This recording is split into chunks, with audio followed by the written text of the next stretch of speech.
Well, hello there, my friend. Welcome aboard to the Daily Message. I am your humble host, Jonathan Doyle, and I am here because I have made no mistakes in life. I have all wisdom, and I know exactly what everybody should do at all times.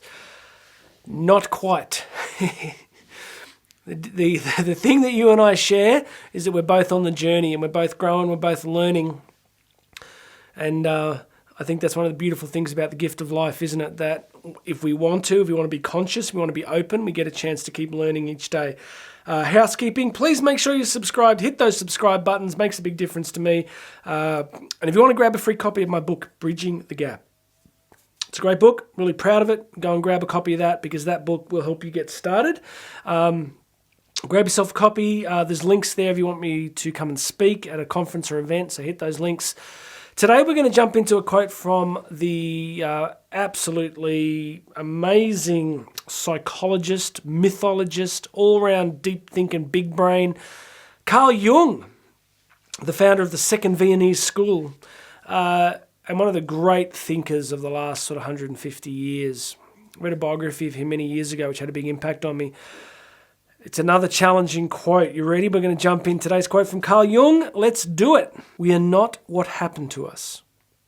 We are what we wish to become. Regular listeners know I'm big on the victim culture stuff. I think we're living in a particular moment in history where being a victim in any area of life, qualifier, as I always say, I don't discount that there is genuine suffering and there's genuine injustice. But I think we have a highly therapeutic culture that encourages people to claim victim status for just about anything and avoid some of the hard realities of life. What Jung is saying here is that we are not what has happened to us. One more time, we are not what has happened to us.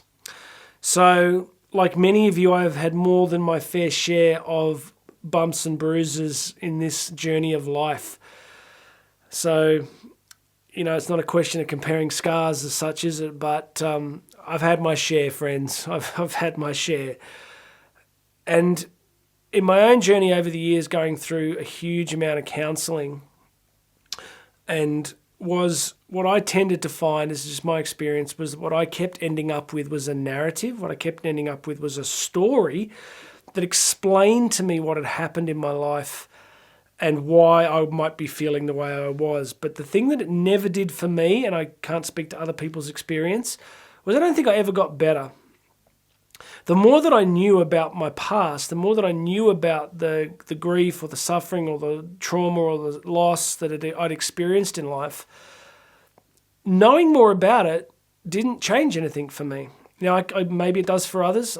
People got to be free with that, right? Whatever, but what Jung is saying here is reminding us, and I think you might agree, that there is a cultural moment where the argument about what's happened to us in the past doesn't so much give us permission to sit on the metaphorical sidelines of life, but it allows us to explain to people why we're not achieving the fullness of life.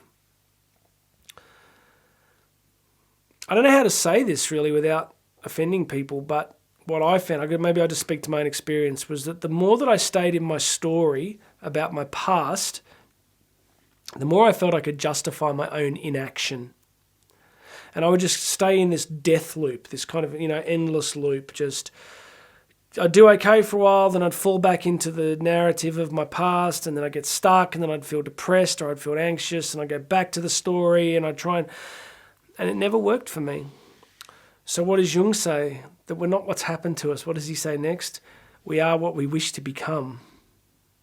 How are they not polar opposites? Can you sense why I like Jung? Because the power in that concept. Do you not see how they're two radically different views of reality? One view is a victim-based modality where we look at the past and we use the past to explain our misery and why we're not moving forward. Again, I'm trying to be really gentle with this because real trauma impacts us, right? But does that mean we have to spend our lives in that place?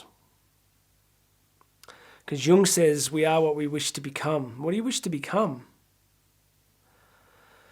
So I look at aspects of my own past And if I stayed there, would I be able to be the husband to Karen and the father to the kids that by the grace of God I've got this far, right?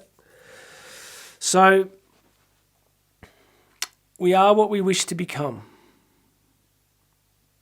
We are not just human beings, as I said a couple of days ago, we're human becomings. We are not human beings, we are human becomings.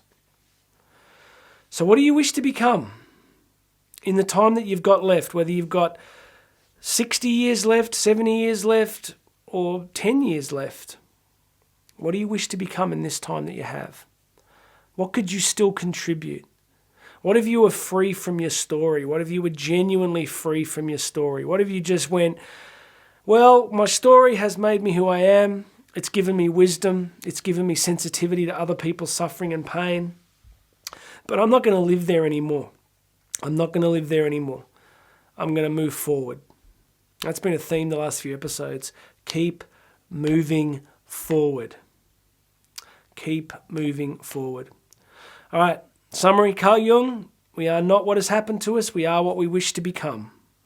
Tell me if I'm wrong. Put something in the comments saying, Jonathan, you have no idea what you're talking about. People with trauma can't move forward. You think?